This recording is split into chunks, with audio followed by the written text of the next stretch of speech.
ഞാനിവിടെ ഉണ്ടാക്കാൻ പോകുന്നത് ഒരു സാമ്പാറാണ്. അപ്പോൾ ഞാൻ എളുപ്പത്തിൽ പരിപ്പും കഷ്ണങ്ങളെല്ലാം ഒരു ഇൻഡക്ഷൻ കുക്കറിലാണ് വേവിച്ചത്. അത് വെന്തിട്ടുണ്ട്. അതിന് ശേഷം നമുക്കൊരു പാത്രം വെച്ച് കൊടുക്കുക. അത് കഴിഞ്ഞ ശേഷം നമുക്ക് കുറച്ച് വെളിച്ചെണ്ണ ഒഴിച്ച് കൊടുക്കുക.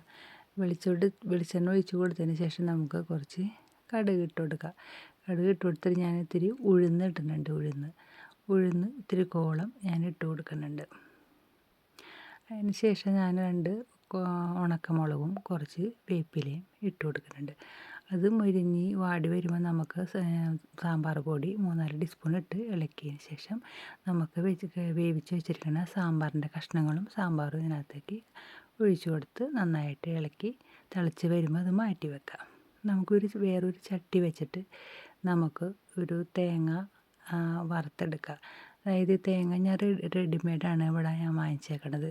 അപ്പം നമുക്കത് നന്നായിട്ട് ഇളക്കി അത് കുറച്ച് വെളിച്ചെണ്ണ എടുത്ത് കൊടുത്തതിന് ശേഷം നമുക്കൊന്ന് മുരിച്ചെടുക്കാം.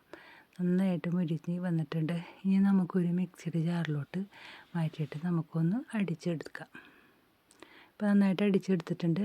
ഇനി നമുക്ക് അതിനകത്ത് ഇട്ട് കൊടുത്ത് നന്നായിട്ട് ഇളക്കി തിളച്ച് വരുമ്പോൾ ഓഫ് ചെയ്യാം.